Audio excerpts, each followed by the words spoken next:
ምናልባትም ይሄንን ቪዲዮ አላህ እንዲደርስ ያደረገ ነጃ ለመውጣትህ ሰበብ ሊሆንልህ እንደሚችል አላሁ ተዓላ ሽቶልህ ሊሆን ይችላልና ታግሰህ አድምጥ። ሺህ ዓመት አላወራም። በጣም አጭር ጉዳይ ነው የምናወራው። ኳስ ቢሆን 90 ደቂቃ ከዚያ በላይ፣ ፊልም ቢሆን 1 ሰዓት ከዚያ በላይ እናያለን። ስለ ድናችን ደግሞ 5 ደቂቃ ለማይሞላ ቪዲዮ ያን ያክል ተሸናፊ መሆን የለብንም። አላህ ትዕግስቱን ይስጠን። ዛሬ በዚህ ቪዲዮ ስለ ሽርክ አስከፊነት የምናይ ይሆናል። ከዚያ ሲቀጥል መጨረሻ ላይ ደግሞ አንድ የምናነሳው ወሳኝ ጉዳይ አለ። በዚህ ሰዓት ብዙሃኖች እየተፈተኑበት ያለ ጉዳይ ነው። ስለ ሽርክ ያላቸው አመለካከትና ግንዛቤ የተሳሳተ በመሆኑ በጣም ተዳፍረው ብዙሃኖችን በሽርክ ሲፈርጁ ያየን ያለንበት ሁኔታ ላይ ስላለን ከሱም እናስጠነቀቃለን። እያንዳንዱ ከነመረጃውና ማስረጃውን እንጠቅሳለን። ዛሬ ኮሜንት ላይ የአላህን ስምና ስም ብቻ ነው እንድጽፉ የምፈልገው። ሁላችሁም አላህ እያላችሁ ኮሜንት ላይ ስቲከር ወይም ቴክስት አድርጉ። ኢንሻአላህ ከፍ አድርገን የአላህን ስም ኮሜንት ላይ ዛሬ እናሳያለን። ሌላው የሐቂቃ ሼር አድርጉ ስትባሉ መሰላቸት የለባችሁም። ቁጥር 1 መጀመሪያ ሼር ስታደርግ ባደረከው ቁጥር ተጠቃሚው አንተ ስለሆንክ ማለት ነው። አላሁ ተዓላ ተውፊቁን ይለግሰን። ወደ ጉዳዩ ገባለሁ። በመጀመሪያ ደረጃ ሽርክ ምን ማለት ነው? ይሄ ይቀድማል። አንድን ሰው አሻርክሃል ከማለት በፊት ስለ ሽርክ ምንነት ማወቅ አለብህ። የሽርክን ትርጉም በስርዓት መረዳት አለብህ። አስብ፣ አስተውል። አንድን ሰው ሽርክ ሰርተሃል ስትለው ያ ጉዳይ ሽርክ ካልሆነ ጉዳዩ ወደ አንተ እንደሚመለስ፣ የሆነን ሰው ከፍርሃል ስትለው ያ ከፍርሃል ያልከው ሰውዬ ካፊር ሆኖ ካልተገኘ ወደ አንተ እንደሚመለስ እንግዲህ ሐዲስ መጥቶልናል። ስለዚህ እዚህ ጋር መቸኮል የሌለብን ጉዳይ ነው። መጠንቀቅ አለብን። ሰዎችን በሽርክ ከመፈረጅ ትክክለኛና እንደው ለዛ ቦታ ብቁ ከሆንን ምናልባት ሚነል ዑለማ ኢላ አካቢር ከተላላቅ ዑለማዎች ከሆንን ያንን ፈረጃ ልንሰጥ እንችላለን። ነገር ግን ያለምንም እውቀትና እንደው ዝም ብለን በጭፍን አመለካከት ሰዎችን በሽርክ መፈረጅ የለብንም። ሽርክ የሚባለው እንግዲህ ቀጥተኛ ፍቹ ምንድነው? ዒባደቱ ገይሪላህ አው ማአላህ፣ ከአላህ ጋር የሆነን ነገር መገዛት ወይም ከአላህ ውጭ የሆነን ነገር መገዛት፣ ይሄ ሽርክ ይባላል። ከአላህ ውጭ የሆነን ነገር አላህን ሳትገዛ ብቻውን ያለ ልትገዛው ትችላለህ፣ ወይም የሆነን አካል አላህንም ትገዛለህ፣ ያንንም አካል ትገዛለህ። ይሄ ሁለቱም ሽርክ ይባላል። ምክንያቱም አንድና አንድ ሰውየው መገዛት ያለበት አላህን ብቻና ብቻ ስለሆነ ማለት ነው።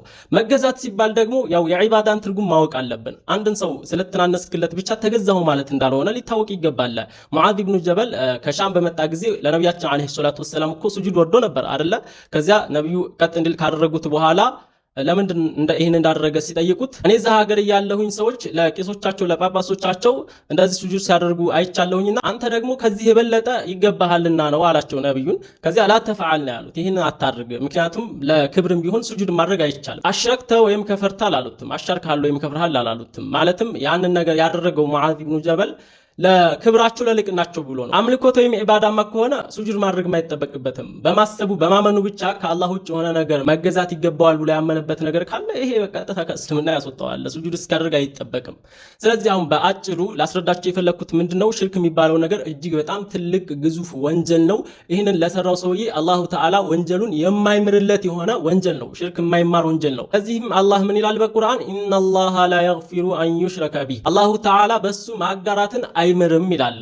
ሽርክን የማይምረው የሆነ ወንጀል ነው ይለናል። ወየግፊሩ ማ ዱነ ዛሊክ ሊመን የሻ፣ ከእርሱ ውጭ ያለን ወንጀል ግን ከሽርክ ውጭ ያለን ወንጀል አላህ ለፈለገው ሰው ይምራል። ሽርክን ግን አላህ ሊምረው የማይችል ወንጀል እንደሆነ አላህ በብዙ አያዎች ላይ ነግሮናል። አንድ ሽርክ የተከሰተበት ሰው ዘላለም ዘውታሪ ጀሃነም ነው። ተመልሶ ወደ እስልምና ሳይገባ ከሞተ በሽርክ ላይ ከሞተ ዘላለም የጀሃነም ነዋሪ እንደሆነ አላህ በቁርአን ተናግሯል ማለት ነው። አንድ ሽርክ የተከሰተበት ሰው ወደ እስልምና መመለስ ከፈለገ እንዴት ነው የሚመለሰው? ግልጽ ነው፣ ታውቁታላችሁ። ቢኑጥቂ ቢሸሃደተይን ነው። ሁለት ሸሃደተይኖችን በማለት ነው እንጂ አስተግፊሩላህ በማለት ወደ እስልምና አይገባም። ያ ማለትም አሽሃዱ አላ ኢላሃ ኢላላህ ወአሽሃዱ አነ ሙሐመዳን ረሱሉላህ ብሎ ይህንን ተናግሮ ነው ወደ እስልምና የሚገባው። እንዳትሳሳቱ። አስተግፊሩላህ ቢል ያ ሰው ሽርክ ከተከሰተበት በኋላ ወደ እስልምና ለመግባት ለመመለስ ፈልጎ ይህንን ቢል ወደ እስልምና አይገባም። አንዳንድ ሰዎች ወይም ግሩፖች ስለ ሽርክ ያላቸው ግንዛቤ የተሳሳተ በመሆኑ ወይም ስለ ሽርክ የሚማሩት ትምህርት ትክክለኛው የኢስላም አስተምህሮ ባለመሆኑ የተነሳ አንድን ተወሱል ያደረገን ወይም ተበሩክ ወይም ቀብር ዚያራ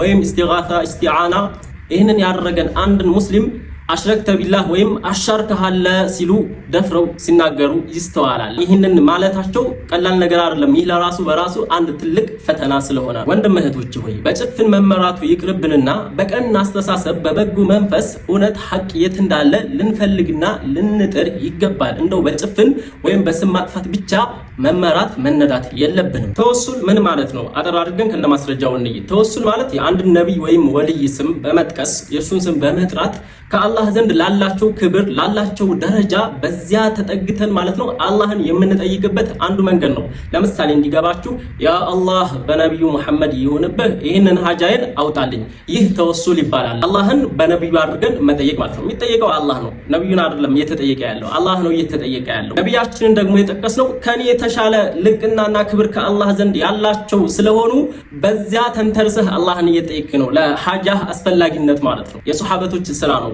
ለዚህም ለማስረጃ ያክል ጦበራኒ በሙዕጀሙል ከቢርና ሰጊር ላይ የዑስማን ኢብኑ ሁነይፍን ክስተት ያንን ታሪክ ያሰፈሩትን ገብተህ ማየት ብቻ በቂ ነው። ለማስረጃነት ብዙ ማስረጃ አለ፣ ግን ይሄ በቂ ነው። ሁለተኛ ተበሩክ ምን ማለት ነው? ተበሩክ ማለት ያው ከቃሉ እንደምትረዱት በረካን መፈለግ ነው። ለምሳሌ በነቢያችን አለይሂ ሰላቱ ወሰላም ቅሪት በልብሳቸው ሊሆን ይችላል፣ ወይም በፀጉራቸው ገላህን እያስነካህ ሊሆን ይችላል፣ ወይንም እየሳምክ ምናምን፣ በዚህ መልኩ ተጨማሪ በረካን መፈለግ። ያንን የምታደርገው ሐቂቃ ሊጎዳም ይሁን ሊጠቅም የሚችል ከአላህ ውጭ ማንም እንደሌለ ከማመን ጋር ነው። ግልጽ ነው። ይህ ነው ተበሩክ የሚባለው።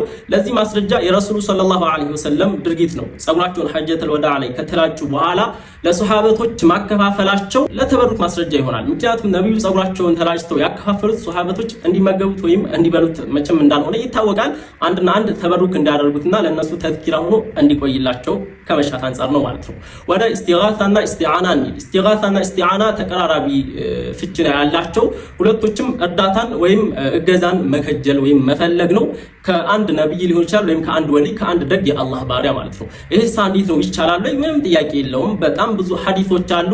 ነብዩ ሰለላሁ ዐለይሂ ወሰለም ስለ የውመል ቂያማ አህዋል ሲጠቅሱ ኢስቲጋሱ ቢአደም ብለው የጠቀሱት አለ። ኢስቲጋሳ ቃሉን በቃል ማለት ነው። ያኔ ፀሐይ ወደ ሰዎች በቀረበችበት ሰዓት ሰዎች በአደም ኢስቲጋሳ ያደርጋሉ፣ አደምን እርዳታ ይጠይቃሉ። ይህ ማለት ግን በሐቂቃ እርዳታን ይፈጥራሉ ማለት ሳይሆን አላ ማዕነ ሰበብ ነው። ነቢያቶች ወይም ወልያቶች ወይም ደጋግባሮች ሰበብ ይሆናሉ። አላሁ ተዓላ ያንን እርዳታ ወይም እገዛ የሚባለውን እንዲፈጥርላቸው መዳረሻ ወሳኢል ናቸው ማለት ነው። ልክ አላህ በቁርአን ወብተጉ ኢለይሂል ወሲላ እንዳለው ማለት ነው። ወደ እርሱ መቃረቢያም መጠጊያን ፈልጉ እንዳለን ማለት ነው አላሁ ተዓላ። ስለዚህ በቁርአንም ይሁ ማስረጃ ተቀስኩላችሁ፣ እንዲሁ ደግሞ የሐዲስም ይህንን ክስተት ማየት ትችላላችሁ። ሌላኛው ደግሞ ኒዳ ነው። ኒዳ ማለት ያ ረሱላላህ ብሎ መጣራት ማለት ነው። ያ የምንጠራው አካል አጠገባችን ሐዲር ሊሆን ይችላል ወይም ጋኢብ ሊሆን ይችላል፣ ከኛ ሩቅ ሊሆን ይችላል፣ በሐያት ሊኖርም ላይኖርም ይችላል። ይሄም በሸሪዓ ያለ ነገርና የሚቻል ጉዳይ ነው። የአብዱላህ ኢብኑ ዑመርን እግራቸው በተሳሰረበት ሰዓት አንዱ መጥቶ ከአንተ ዘንድ ተወዳጅ የሆነን ሰው ስም ጥራበት ብሎ ሲያመለክታቸው አብዱላህ ኢብኑ ዑመር እንግዲህ ሱሐቢዩን ጀሊል ትልቅ ሱሐቢይ ናቸው። ምንድነው ያሉት? ያ ሙሐመድ ወይ ነው ያሉት። ስለዚህ ይህ ነገር የመነጨው ተወሱልን፣ ኢስቲጋሳን፣ ኒዳን እነኚህን ያደረገን ሰው ሽርክ ነው ለማለት ያዳፈራችሁ የሽርክንና የዒባዳን ትክክለኛ ፍች ወይም ትርጓሜ ካለማወቅ የተነሳ ብቻና ብቻ ነው። እና የተወሱል ማለት ምን ማለት እንደሆነ እነኚህን ካለመለየት የተነሳ ነው ብዬ አምናለሁ። ኢንሻአላህ ይህንን ካያችሁ በኋላ ብዙ ትምህርቶችን ከዚህ ትወስዳላችሁ ብዬ አስባለሁ። በስተመጨረሻም ቀብር ዚያራ። አሁን ቀብር ዚያራ ሲደረግ ብዙ ጊዜ ሽርክ የሚሉ ሰዎች አሉ። ይህም እጅግ በጣም አደጋ ነው፣ ልንጠነቀቅ ይገባል። ቀብር ዚያራ እኮ ነብዩ ናቸው ያዘዙት። ዙሩል ቁቡረ ፈኢነሃ ቱዘኪሩኩም ቢልአኺራ፣ መቃብሮችን ዘይሩ አኺራን ያስታውሳችኋልና። እናም አለማወቅ ደፋር ያደርጋልና አንዳንድ ሰዎች ቀብር ስለዘየረ ብቻ ሽርክ ላይ ወድቋል የሚለው አሉ። ማን ነው እስኪ አስቡት። እስኪ አንድ ሰው የሆነን ቀብር ውስጥ ያለን የሞተን ሰው ሊዘይር ሂዶ መሞቱን አውቆ ደካማ እንደሆነ እያየ እንዴት ነው ያመልከዋል? አኪድ ካመለከው እኮ ለምንም ጥርጥር እኮ ካመለከውማ መሞቱ ሸርጥ እኮ አይደለም። በሐያትም እያለው ካመለከው ከእስልምና ይወጣል። ግን እዚህ ጋር ልናስተውል የሚገባው አንድ ሰው ቀብር ዚያራ ስላደረገ ብቻ አሻረከ ወይም አምልኮታል ብለን እንዴት ነው የምናስበው? ሰውዬ ከአፈር በታች እንዲሆን ያደረገው ኃያል ፈጣሪ አላህ እያለ እንዴት ነው ሙታንን ሊያመልክ የሚችለው? ይሄ ፍጹም ድንበር ማለፍና ያው ከድፍረት ከጅህልና ካለማወቅ የተነሳ ነው። ልናስተካክል ይገባል። በእርግጥ ለሁሉም ብዙ ማስረጃ መጥቀስ ይቻላል። ግን እውነትን ሐቅን የፈለገ አንድ ማስረጃ ይክፊህ ደሊል ዋሂድ፣ አንድ ማስረጃ ይበቃዋል። እውነትን የፈለገ ሰው አላሁ ተዓላ እውነትን ለመቀበል ልባችንን ክፍት ያድርግልን። ወላሂ ይህንን ቪዲዮ ለብዙሃኑ ሼር ብታደርጉ መጀመሪያ እናንተ ናችሁ የምትጠቀሙ። አላህ የኸይር ሰዎች አድርገን። ቪዲዮውን በደንብ ሼር አድርጉ። ለአላህ ብዬ ወዳችኋለሁ። ካስረዘምኩኝ በጣም ይቅርታ። ወሰላሙ አለይኩም ወራህመቱላሂ ወበረካቱሁ።